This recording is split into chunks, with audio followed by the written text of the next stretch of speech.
you know what you're talking about, Brian. Just talk about what you know, but I wanted to make sure that I also understood what other people know. So that's why you go to IVMF, because you understand what other people know. So today's introduction to this panel is really about the awareness of transition from military, from MOS to civilian careers, is much more in-depth than just looking at military occupational specialties or acronyms or assignments, what someone's held. It's about understanding from the veteran side and understanding from the corporate side on what all that experience means and aligning it into places inside of our corporations.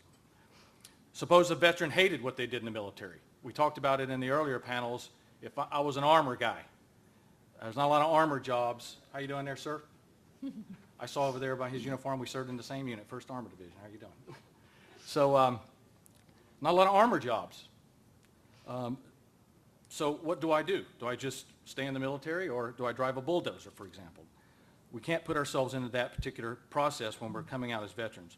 So suppose the veteran loved what they did, such as being a medic, and can no longer do it because of either injuries or because of certifications. So we're going to look at what are the tools and approaches that some companies are taking to make this transition easier for our veterans and easier for their companies. We're going to look at what assumptions on the part of the veteran or on part of the employer that can get in the way, kind of how do you remove the obstacles, and maybe even derail things for your veterans. So I wanted to open up by something from this resource as it relates to the research that IVMF conducted on veterans employment. In 3 areas, which should be no surprise to anyone, fell far above on why veterans cannot transition into civilian roles. It's skills transfer, it's knowledge gap, and it's stigma. Skills transfer meaning what the veteran understands they can do and what the employer thinks they can do. It's that knowledge gap. They have 80% of what they need to have to do whatever role, but either the company doesn't have the opportunity to provide that skills gap training, or the veteran doesn't have the opportunity. And then the stigma with either what we see in the media about what veterans are supposed to look like, how they're supposed to act, and really, as we see in the media, maybe overstating of what some of those issues are. So related to that, the employee challenges on skills transferability and supply and demand, there's a chapter in here, it's part 2, that PayScale and Monster.com provided some input to this, and I'll just read a short little passage.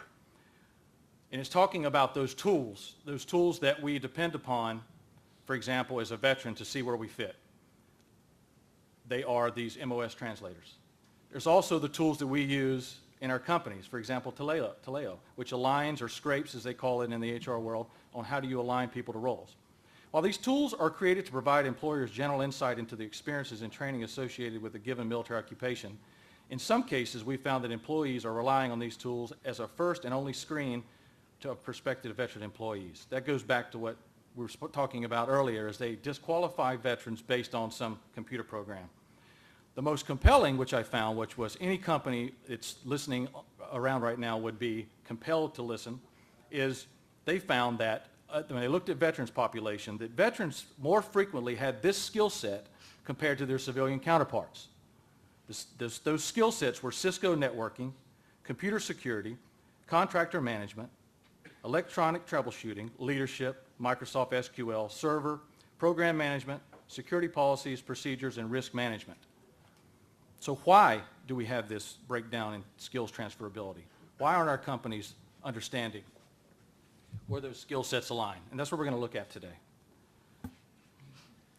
So the first kind of where I wanted to focus on, what is the current landscape as from our opinions on where we think is most extreme, the gap for the identified challenges, the skills transition for both either the veterans and the companies that we want to hire, and where is that challenge most stark? And we've talked about it very academically about, is it age, income, industry, race, or sex? And I'd really like to get some opportunity for some of the companies here to talk about what they found.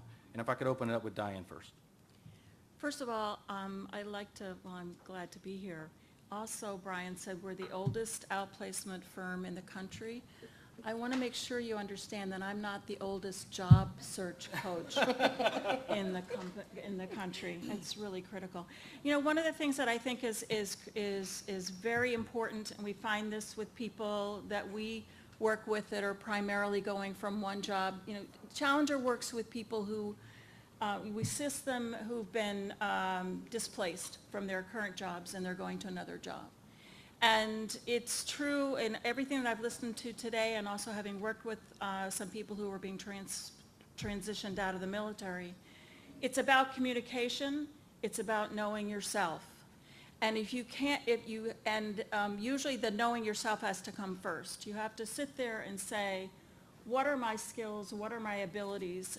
And too many veterans I saw, or people who were just about to be veterans, looked at their job description in the military, and that's what they said or tried to communicate to other people. It wasn't even just the MOs itself. They couldn't really sit back and say, what did I actually do and what did I actually like to do? So that communication is extremely important. And then they need to be, or that idea of what I need to communicate, they really have to sit back and decide what they want to do. I know that's easier said than done, but there are ways to get them to do that, and I'm going to talk about that later. But that is very important. Sometimes it is they didn't like what they did in the military, but maybe there was something within that. So that job, like being the armored carrier driver, was not what they want to do next, but there were parts of it that would translate very nicely, and they do like to do that. If it's something they can't do, there may be something with accommodation that they could do it going forward. So the key thing is to figure out what can I do, what do I bring to the table, and how do I communicate that to someone else.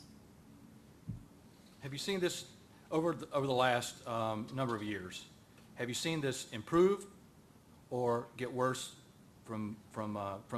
as we're moving through the wars? I mean, have you seen it get better with our companies, and do you attribute that to any one thing or a couple of things maybe? Well, I guess I look at it because we're coaching potential candidates. I see it more from it is the candidate's responsibility, I believe, to be able to tell someone what they could do for them.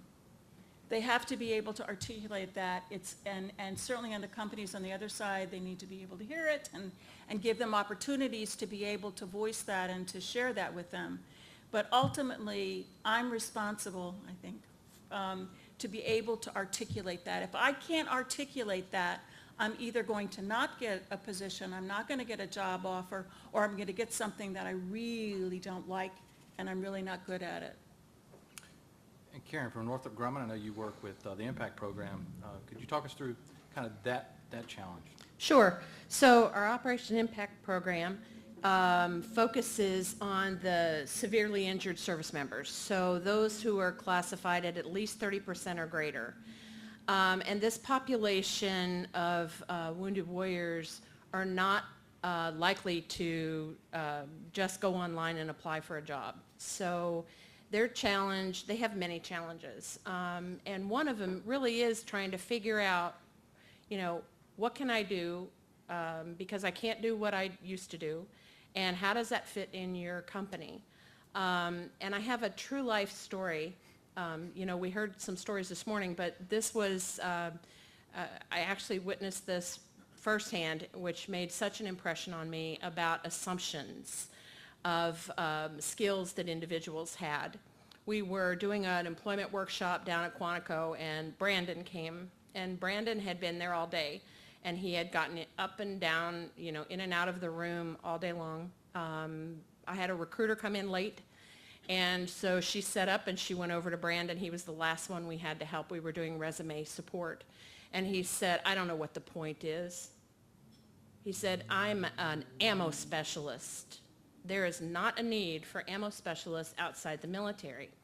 So this recruiter, having a military background herself, she said, well, let's try anyway. So they sat down and built the resume, and she was sitting next to me, and I was actually working with a female gunnery sergeant who too did not know what she brought to the table. And I saw this recruiter sit back, and I kind of focused on what was going on. And she said, what is your passion? What is it that you love to do? Because that's what you're going to do when you get out. And he said, my passion. And then he perked up. He sat straight up, and he said, I rebuild computers. and televisions, and my whole garage is filled of components that I've bought, at garage sales, and I've gone and gotten certifications on my own. And he did not realize that he could get a paying job doing that. And within a half an hour after we finally got his resume written against his passion, I had 2 hiring managers wanting to hire him. And the Marine Corps kept him, unfortunately for us, but he knows now that he has a purpose and something to look forward to. So the assumption on the Wounded Warrior part of not knowing what they can contribute, and is it's their responsibility to know what it is they want to do, but it's also the employer's responsibility to help them figure out what they can do for us and for each company. So I think really one of the key components that we're talking about is taking a little something out of the norm on the way we normally recruit, which is taking a little extra time to engage with whoever we're speaking to draw it out. Because as Diane was saying, knowing oneself and being able to communicate, you fall into these patterns. Veterans will fall into these speech patterns and not communicate well. And just having that simple step that Karen talked about is just asking another question to help that veteran gain confidence and just take a breath, explain to me what you like to do, reaped a lot of benefit. So before we move on, I kind of wanted to set context on 2 veterans on the panel, Chris and myself, 2 different experiences transitioning, just to really talk about how we felt, what we worked through, and what made us successful in being able to gain a career. Chris. Well, thank you, Brian. Nice to be here, and I guess you get to hear me talk about myself for a few minutes, and I promise I won't take too long. But it relates kind of to how I've evolved into the job I'm in today. So I'm a 1986 graduate of the West Point, United States Military Academy, and I was an engineer officer in the Army, obviously, and went all over the world and did a lot of different things and really enjoyed it. Got out of the Army after 9 years on active duty, and I was one of those veterans that really didn't know what I wanted to do. I had been an engineer and, done a lot of cool military engineering stuff, but I wasn't really sure exactly how I applied that in the civilian world. So I took the coward's way out, and I went to grad school. Just being honest with you, I didn't really know what I wanted to do. I was going to delay this decision for at least a year and a half. I was going to go get a master's degree, and by then maybe I'd figure it out. So I got my master's in engineering at the University of Illinois, civil engineering again. So I had a bachelor's in civil, a master's in civil, and then while I was there, I decided, what the heck, I'll get my PE also. So then I had a PE in civil engineering. But I still wasn't very comfortable with this whole expressing, what I had done in the military and how it would apply and all that sort of thing. So I was lucky enough to come across one of those junior military officer recruiting firms that still exist today. Got linked up with one of them through a classmate from the academy, actually, and I ended up with GE as in a quality engineer position. Had the word engineer in it. They thought I had an engineering degree. I could figure out how to do quality, even though I knew how to build things, and that was fine. So I had a lot of help, obviously, from those folks at Orion. I'll give them a plug, helping me build a resume and express what I, had done in the military. But the other key to this was, at the time, now mind you, this was 16 years ago, at the time, Jack Welch was the CEO of General Electric, and he made a declaration to his staff, go find me 200 of these JMOs, I hear they're good. And that was pretty much it. So all of the businesses ran off to find JMOs and wherever they could find them, and I was in that first wave that we hired 16 years ago of about 200 of us. So there was a bunch of us floating around in GE. I was at appliances in Louisville, Kentucky. And like I said, I was a quality engineer, black belt. You probably heard of that, Six Sigma, all that good stuff. So I have always had an affinity for math, so that was no big deal, getting through the training and that sort of thing. But the hardest part for me coming into GE was I didn't understand the language these people spoke. There was acronyms, there was all these strange phrases, there was all these, different ways of doing things that I didn't get, because it was way different than what I knew in the military. And GE is probably one of the most similar to the military companies out there because it is so big, very bureaucratic, just huge. So it did have its similarities. But since there was a bunch of other JMOs running around, like I said, coming into the company at the same time, we all found each other. No one pointed us out to each other, but we managed to find each other. And they all became my best friends. I became their best friend. And we were going to figure this out together. So that was one of the key things that leads to something I'll talk about here in a minute. So, kind of got acclimated, helped each other out, figured out the system, understood how things went. But then lo and behold, 9/11 happened, and I was called up back into active duty from the inactive reserves. Ooh. So a little bit of a surprise. I was not drilling anywhere. I was not attached to a unit, but I was an engineer officer, and they were looking for engineer majors and, to go serve with the Corps of Engineers. And I ended up at Ground Zero in New York City for a year helping with the cleanup. So GE, to be honest with you, did not know what to do about this. They knew they had to let me go. They knew that they had a policy in place that had never really been used to give me salary differential and continue for benefits and all that good stuff. But the key thing is, the HR community really didn't know how to deal with all the paperwork to make this happen. But interestingly enough, they figured it out eventually. Same thing with the military figuring out how to pay me, since I'd come in off the inactive reserves and I didn't have any really home base or anything else. It was very interesting for a while. But I also then obviously experienced coming back into GE after being called back and deployed, even though I didn't leave the country, and that whole process of getting me back into the roles and everything else and all those fun things that go with it.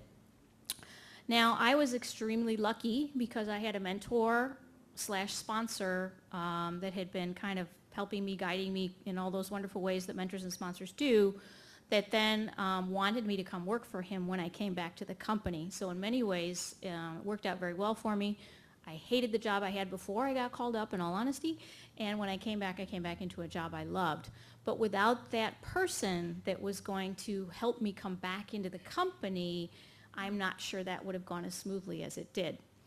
So since then, and I promise I'm almost done, Brian, very briefly, since that time, we as a company have established a formal veterans network, affinity group, of which I am one of the 3 co-leaders, and I've been one of the co-leaders of that since the beginning, 3 years ago. We have a very robust deployment outreach initiative as part of our network. So we have checklists for the HR managers and the frontline managers when their employees need to deploy, and we've had anywhere from 80 to 135 out at any one time within the past 10 years or so. There is a checklist, so everybody knows what to do, how to do it when they're going out. We stay in touch with the family while they're gone. We stay in touch with them while they're gone. We've issued laptops and Skype devices and all that good stuff so they can talk to their families and keep in touch with us if they'd like to. We have a checklist to bring them back in because it's just something that the HR community doesn't do very often. So the goal of our Veterans Network is to try to support that process and make it easier for everybody. So that's just one of the things that has grown out of the experiences since 9/11, having people deployed and called up. So I'll stop for now. I'll talk about the other things later. That's a great example of avoiding labels and assumptions about oneself. Understanding, you really have a lot of skills and skill set that you bring, and then having a great company like GE that understands they themselves have something they want to improve upon, which is removing those labels and understanding someone like Jack Welch saying, go find me some junior military officers, which was probably 16 years ago, was probably kind of a shock to you or to your HR and recruiting managers. They probably didn't really. They probably said, where do we find these things? Where do we find and what is JMO? Yeah. So I had a similar background. I was in the Army 20 years. I retired in 2009. And that's all I had ever done. Before that, I went to college. I was an anthropology major. But my whole purpose to go into college was to get a commission. I wanted to be an officer. And I drove toward that. That's all military people do. They drive toward being whatever it is they want to be. From the day they join, it's all about that. And there is a prize. There is a light that they know that they're going towards. So that's what you focus yourself on. They're high performers. They're thinkers. So I thought I was one of those. I stayed in the military. I loved it. I moved around, and I focused on it. I knew there were things going outside the base. There was this civilian community out there, but we tend to stay away from that. Mm-hmm. We stay within our communities because it's a family. Everything about the military is a family. So my last assignment was I was in Estonia, which is a very small country right at the edge of Europe, just before you hit Finland. Nobody speaks English. I was a teacher there at a defense college, and I decided I wanted to leave the military. So I went from being Lieutenant Colonel Brian Williams, my own office. People spoke to me hello, sir, good morning, saluted me, to reporting it, not reporting, I even used the word reporting. I showed up at Norfolk, Virginia to a home I bought to Mr. Williams with no job. My confidence was gone, or at least I thought it was. I had no direction. I put out 100 resumes, and the only job offer that I even got, first step was Bureau of Land Management, Indian Affairs engineer, which I don't have any engineering background. But anyway, I got that offer. So what I did was I got angry at myself. I got angry at the situation. And I did something to myself that I hadn't done in a long time, was remember what it was like to be 22 years old, wanting to be in the Army more than anything. I had to work toward it. And so that's what I did. I worked toward networking. I expanded. I did the hardest thing in the world, which is pick up the phone and call someone out of the blue that you met one time somewhere who gave you a card, and I started my networking. And luckily enough, I was given the opportunity at Northrop Grumman. I met someone while they were overseas, their defense contractor, he came over. They gave me a great opportunity. And so I fell into the assumptions trap. I assumed while I was in the military I could do anything. I was Superman. I could do anything the Army wanted me to do. And as soon as I walked across that threshold, I felt nothing. I was no longer who I was. That was my problem with assumptions, Gab. And a great company like Northrop Grumman and J.P. Morgan and GE have crossed that assumptions and said, what can we do to attract this great talent? So but the problem is not completely solved, as James was talking about, in employment rates. So we really need to look at what are some of the current experiences really in the companies, and from what's working, what processes are working to remove either those assumptions that we've self-identified inside our own companies, or what are we helping the veteran community to overcome those assumptions, and what's not working. So if I could start with Chris.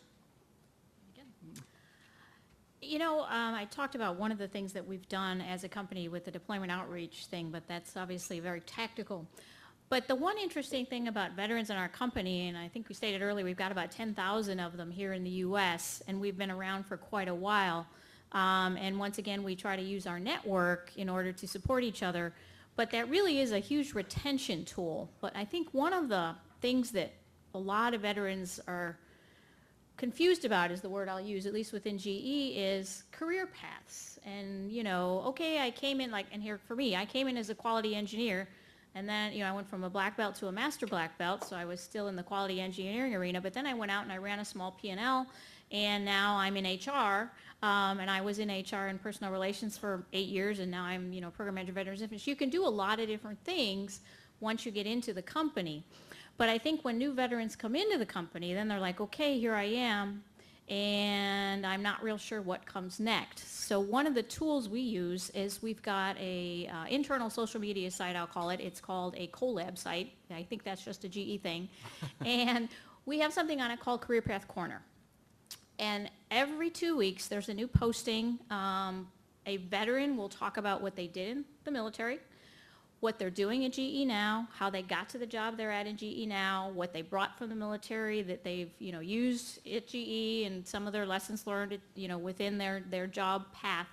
Because the standard straight, you know, lieutenant, captain, major type thing you have in the military, and even at GE, it's graduate from university, go on to a leadership program, boom, boom, boom. That's not how it works for us, because we all come into the company at different places in our lives, at different ages, at different skill levels. And each new veteran wants to see that there are opportunities out there, even though they might not be on this straight path. That's one of the most popular things that we've done on our social media networking thing internally, and it's something that gives veterans an idea of what they can do within the company. Because once again, they assume they come in at a certain, you know, place, certain job, they have to follow that path, and that's not necessarily true. So we try to help each other out with that. It's kind of like informal e-mentoring or whatever you want to call it. I think that's really important for two aspects. The first aspect is it dispels the assumption the newly hired veteran has that I've been hired in to be this, and I just don't know how to go there. And secondly, it's really, I think it's a great idea, and I'm going to use it if you don't mind. Sure. It helps our companies understand that our normal, what we might think a veteran should look like, be, or who they are. I mean, I think the biggest opportunity for someone to come to me, I'm waiting for this day to someone to come up and say, "You were in the military? I didn't know that." Or someone that someone else, if just they realize by accident that you're doing this for the company, but by all the way you were a veteran. So following on that, what's kind of working, what are the most challenging, or what's working? If we could go to Diane.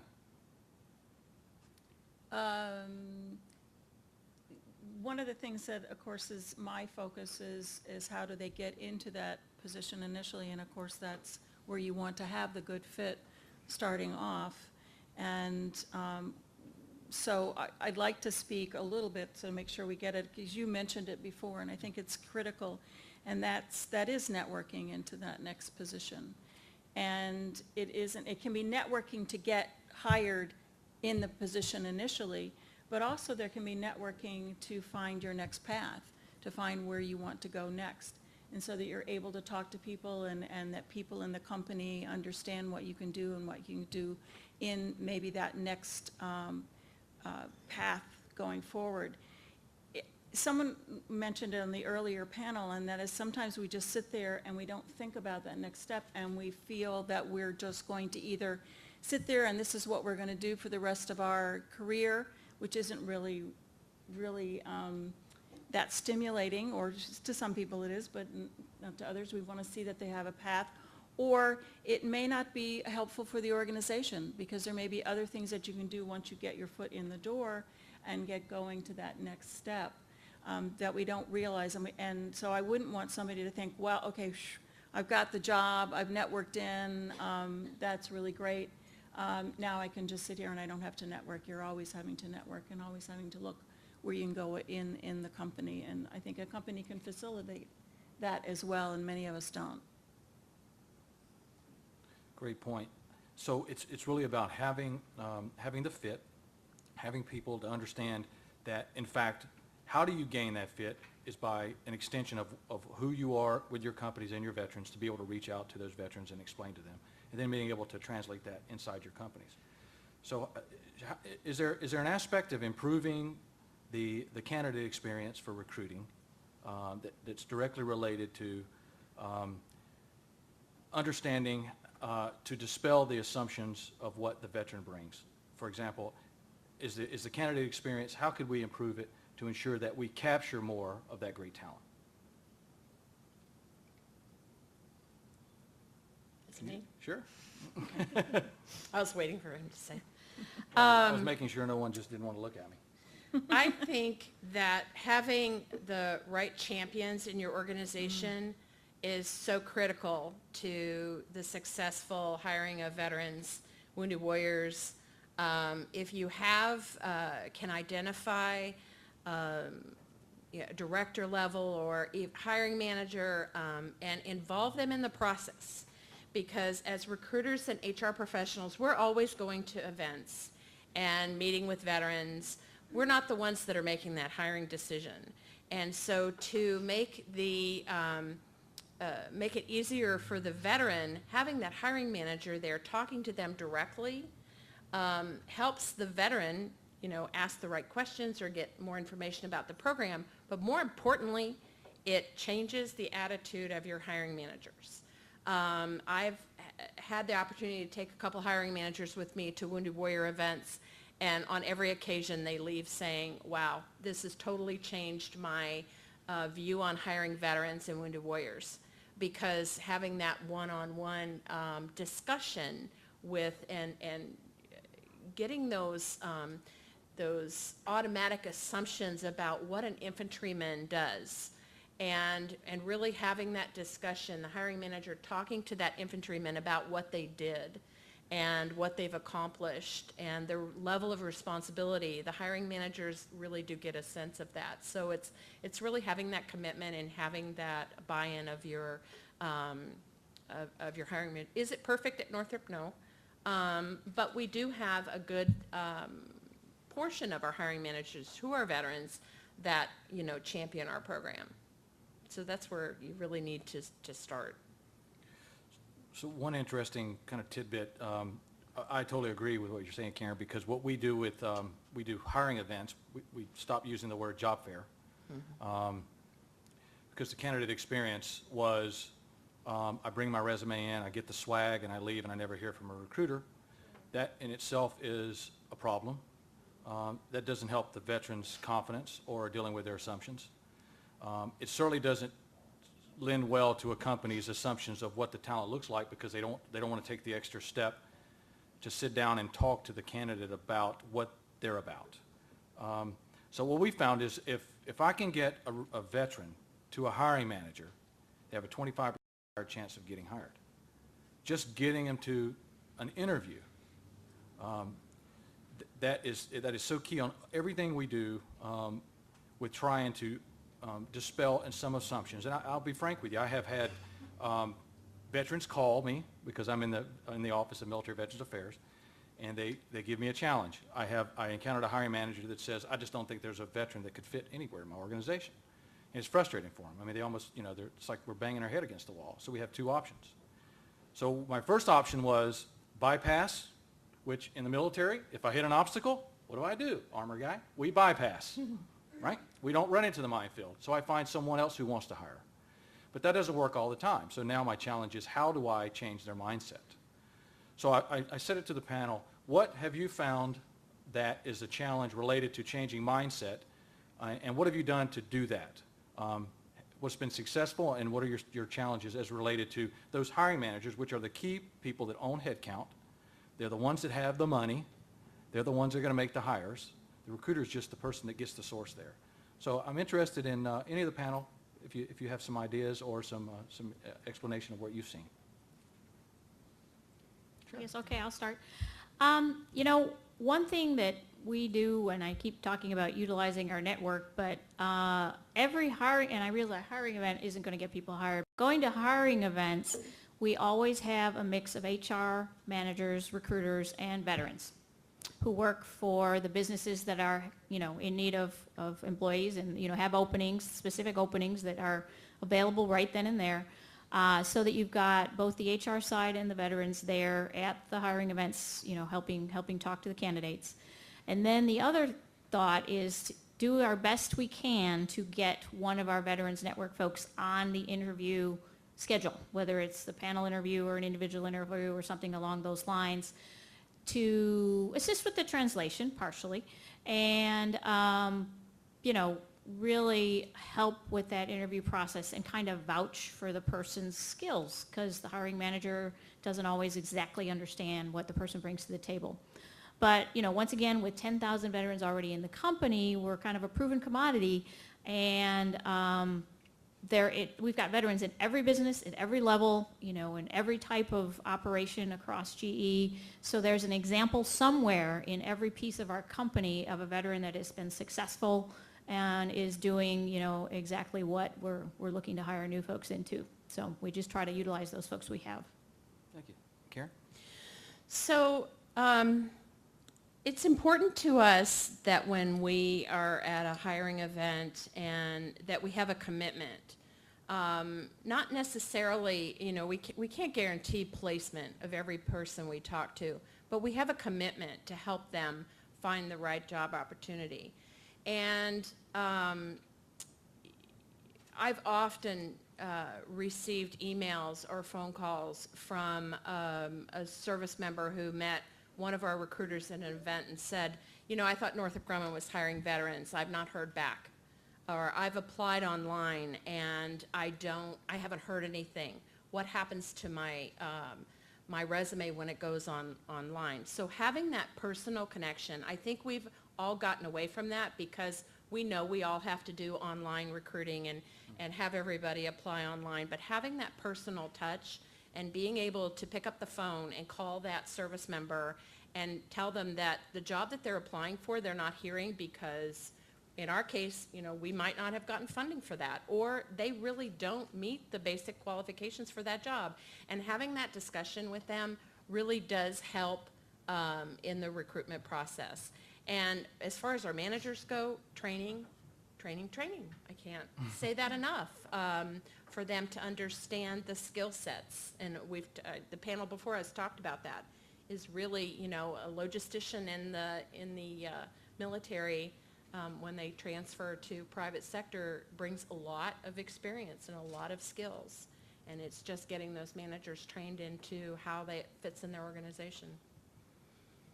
I think there's also analogy between someone who's going from a different industry and they want to transition into another industry. So let's just take healthcare as an example, and a candidate came from manufacturing and they want to work in healthcare. And any job ad you see will say must have experience in healthcare, and they don't have it. So they go, oh, okay, I guess I can't. Well, first of all, don't apply for a job online that says you must have healthcare, because that's not going to work. But then you start finding someone that you can network with who is the hiring manager. And you go in and say, I'd just like to talk to you. I have a background in XYZ, and I'd love to know what you look for when you hire someone. Sure enough, you go in there and they say, well, the first thing we look for, of course, we have to have somebody who has healthcare experience. Oh, why is that? Because of XYZ. Oh, I have that experience. Really? And you as a potential candidate, or as a candidate, as someone who's looking, you are in the process of educating that hiring manager about what you could do for them and how they might have this perception that only somebody who is from the civilian sector as opposed to the military sector, they're the only person that can do that job, whereas they don't understand, nor would they understand because they haven't been in the military, that you've had that same experience. It just was in the military and not in the private sector. So it's an education opportunity for the vet as well. I completely agree. We created a class called Military 101, Intro to Hiring Military. We've had about 1,000 hiring managers take the course, but again, it's an online course. It's interactive. There's not this aspect of personal dialogue and communication, and that's been a kind of a common theme on the last panel and today is about communicating. And where we found the most advancement in being able to hire veterans is being able to physically sit down with a hiring manager and talk to them through where their challenges are, because all of our companies have requisitions that go in the field, and it's a travesty with the unemployment and with all these veterans that need it, that we can't just sit down. And I'll give you a story. I was talking to not a veteran, but a hiring manager says, I would love to hire veterans, I just don't think they would be aligned to our jobs. And it was risk and compliance. And he was basically correct, because it needed a background in financial services, needed their series this or that license, and there's not a lot of veterans that have those. So we sat down, and I said, what are the basic skills and attributes you need for a new hire? And he says, you're right. Not everyone comes in this job as 100% qualified. And so he gave me 10. And we went through the 10. And really, there were only 2 that were specific to the financial industry. And he says, I don't have the time to take someone that doesn't have these other 2. But if I get these other 8 of my 10 hires, I'll take 2 veterans. Now, that to me was only 2 veterans, but it was a conversion. It was a conversion of the way he thought. It was a conversion of the way that we thought, and we created a relationship. So communication, being able to open up that dialogue, create networks, and the ability just to understand what that talent looks like. Because it's about feeling good at the end of the day, but it's also about the hiring manager doing something for business. We have to do things that make our company stronger. And as soon as they realize that, they know that veterans will bring something great. We've also been talking about affinity groups and business resource groups. I've talked about it. We've all talked about kind of the strength that brings, and I'll give you one idea that we're rolling out in J.P. Morgan, which you can use. So the affinity group for veterans is called Voices of Employees That Served. It's about 3,500 veterans across the United States, 21 chapters, and we have all kinds of affinity groups: Pride, Bold, Hispanic women, all kinds. So now we're having a referral campaign. So every quarter, whatever BRG brings in the most hires on a referral gets $1,000 in their affinity group. And so it's a competition. It's a campaign. And so I was like, wow, what are we doing here? And is this good or not? Well, it's gone past if they ask Brian if it's good or not, because everyone is all about this, because what it does is, and we talked about it early in the last panel, is the ability for veterans to connect to the community and do something that matters, maybe outside their job. And affinity groups do that. And now we're going to give them a competition that brings talent into our companies, and now we can give them something back, and then they can do something more for us outside. So I'll offer that to you. I hope it wasn't proprietary. So we're going to finish this up by, we talked about what kind of our experiences were in dispelling assumptions and overcoming labels to help find veterans the ability to find places in our companies, find careers. So there are a lot of tools out there on the internet, lots of them. There are lots of websites out there. There are lots of small businesses, and I get calls all the time. Hey, Brian, can I come and talk to you about you funding my company to do something? And there are many.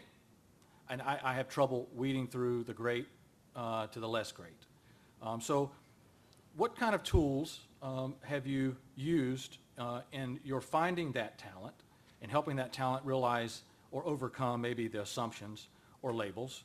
And I'll open it up to Chris and Karen, and then I'm going to finish up with Diane, who specifically I would like her to speak about on her knowledge of these tools and what they bring to the situation. So if you like, Chris, if you have any input to this, I'm talking about anything from MOS to Taleo or any of those type of those tools, online tools. Okay, I'm going to kind of Shanghai your question a little bit Go for ahead, my own purposes. please. But first, my personal opinion, I'm not a huge fan of military translators, okay? And I'll tell you why. They are good to a point, but they are just going to tell the veteran what they did in the military that turns it into a civilian job.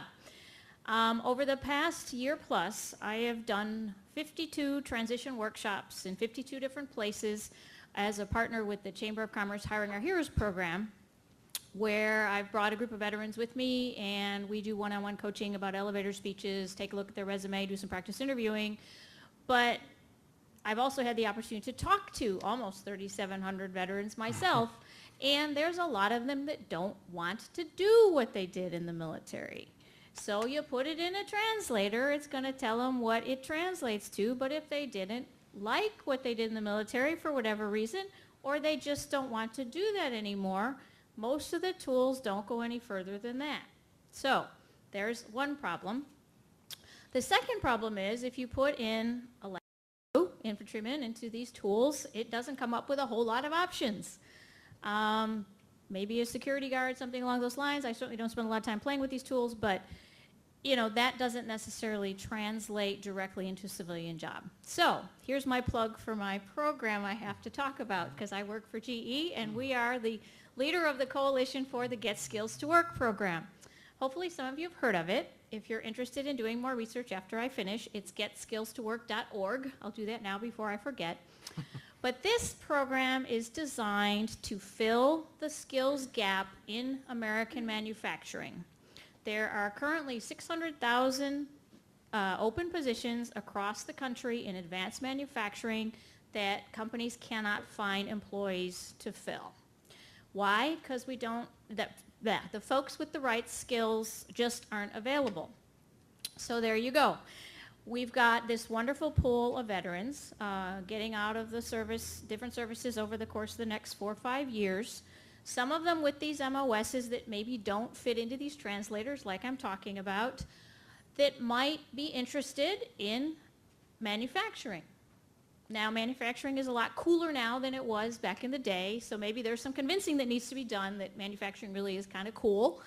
But the goal of the program is to, if they do have an MOS that has specific skills that do tie to manufacturing, such as welders, machinists, CNC machine operators, and that's a limited amount of those, and I understand that, we are going to badge them and try to link them directly with employers looking for those skills. So that's the first step.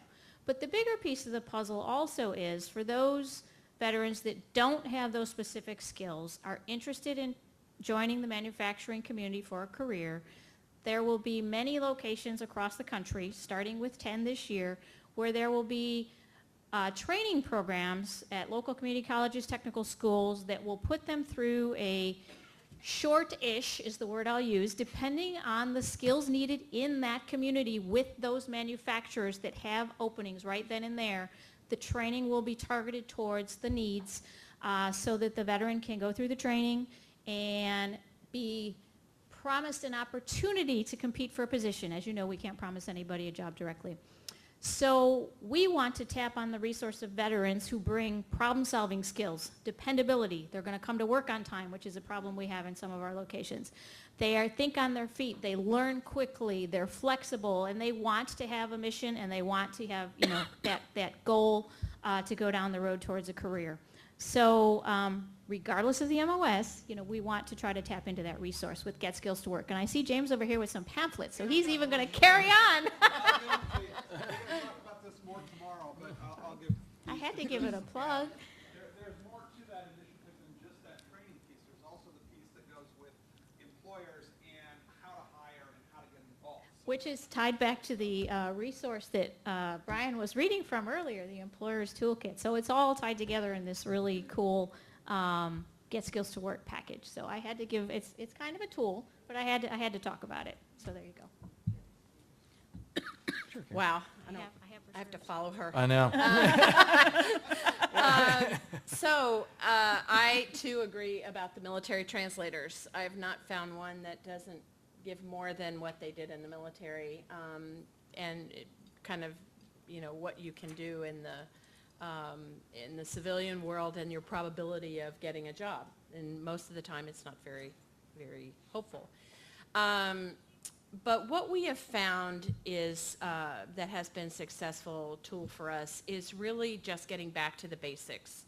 I think I mentioned it before. It's having individuals applying online is a given, but really doing the one-on-one support and getting in there and being proactive and reaching out to the veteran community, the Wounded Warrior transition units, and meeting with them directly.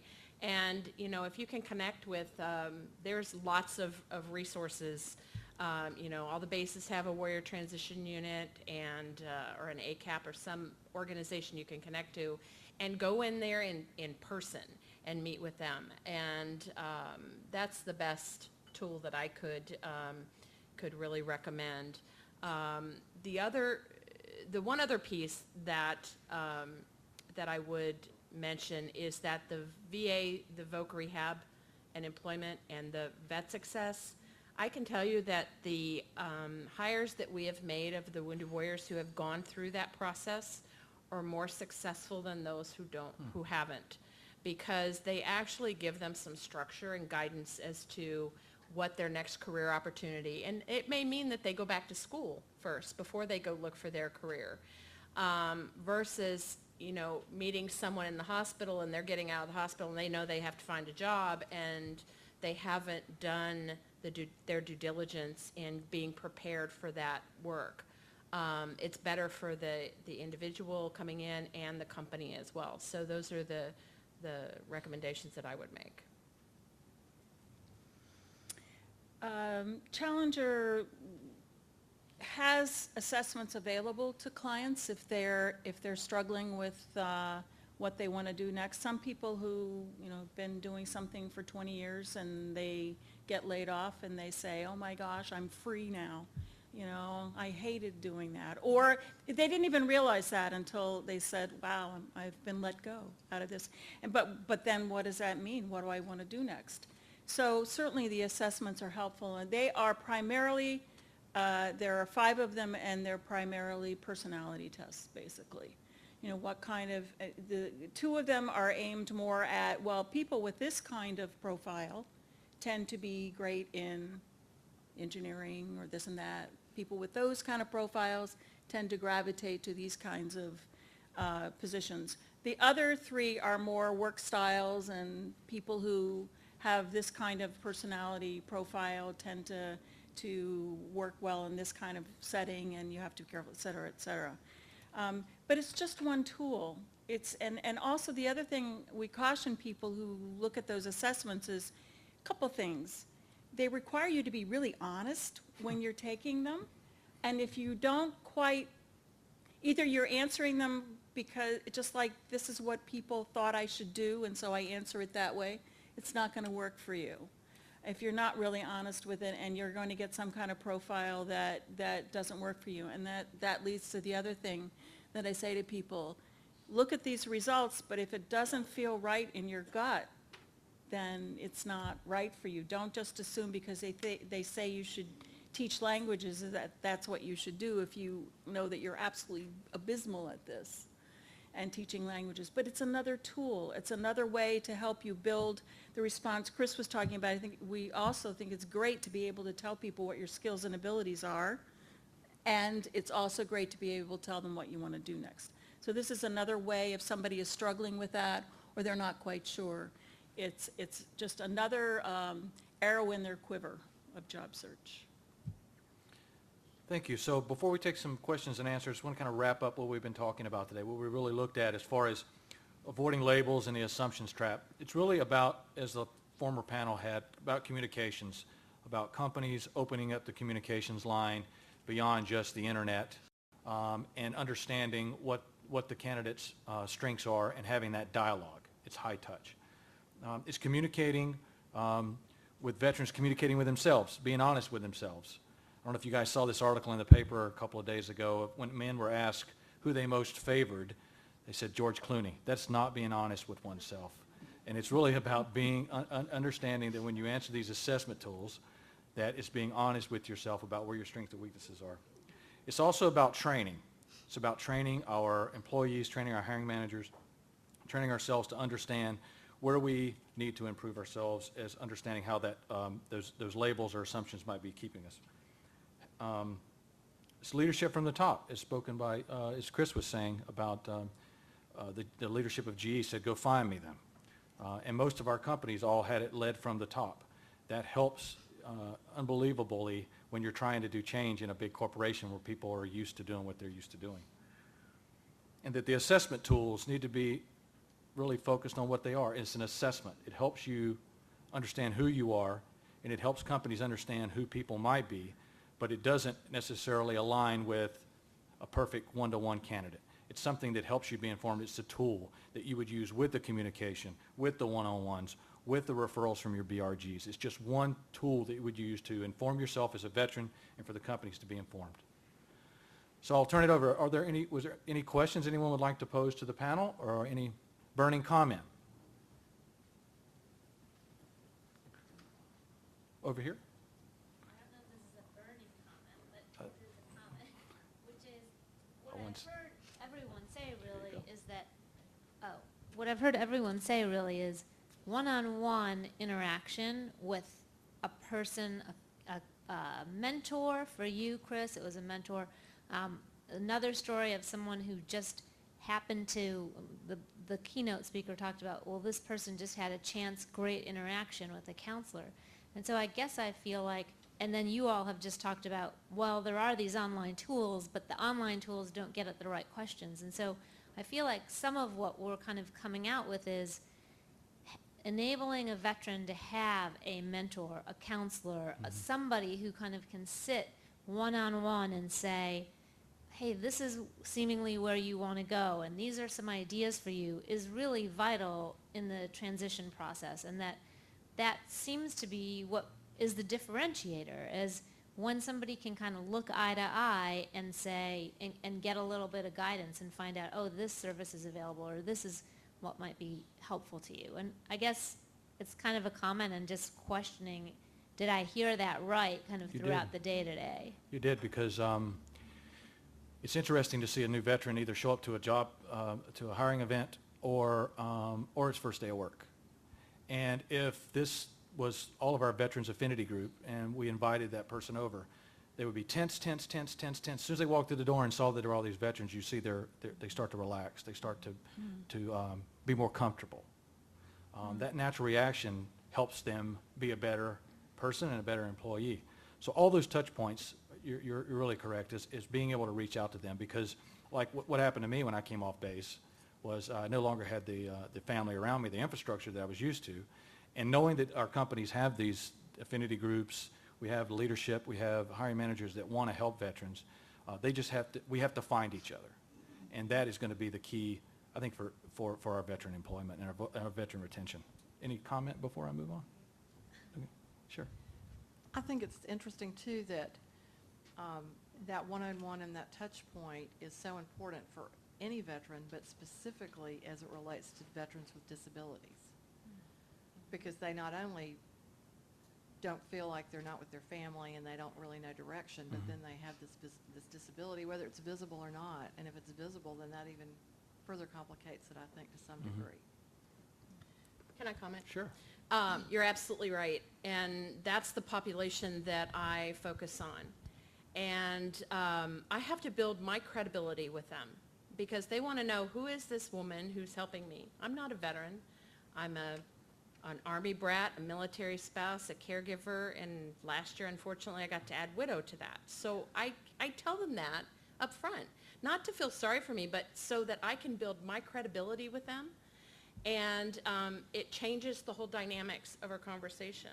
And even when I can connect them with another veteran through the recruitment process, and who can also connect, this, I try to do Army to Army, Marine to Marine, because they all speak their own hoorah and Hooah. hooah. And I don't know what the Navy does, but, so it really does make a difference. Can I add a quick Please. story? You have 10 one minutes. of our, You can continue to go. one for of 10 our minutes. hires, our Wounded Warrior hires, was at an event with me last week, and he has, he's one of our great success stories. He came in as had a hiring manager who wanted to hire, he came to me and he said, I want to hire a Wounded Warrior. And my first question to him is, why? Because I don't want you to do it just because you want to say you hired a Wounded Warrior. He said, no. He said, I need somebody in my repro center who I can count on to be there, when I need him to be there and to do the job and to make sure that it gets done from start to finish.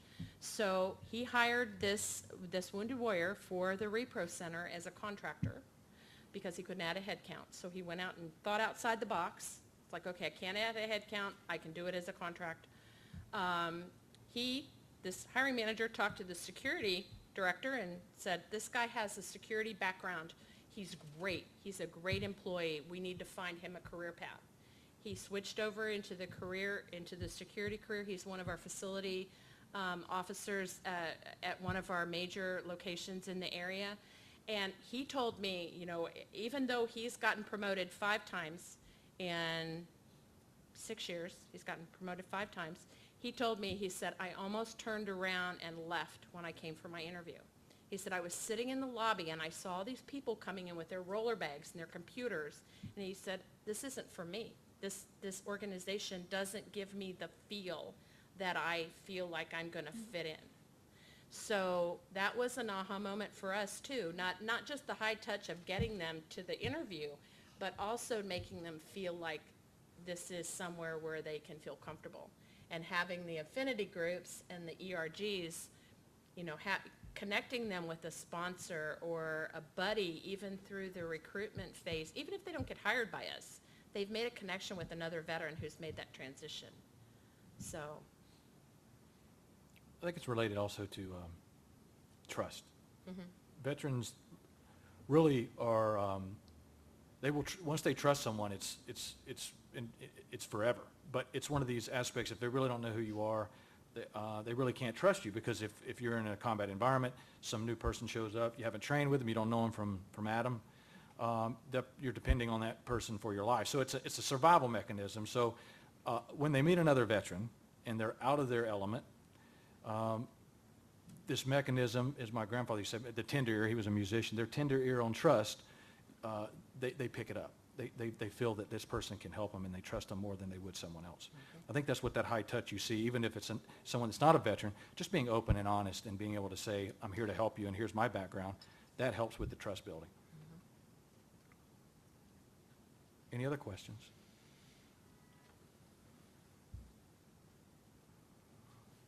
It's certainly been a pleasure. We're going to end about 5 minutes early. We'll stick around, and I think after this we have veteran success stories.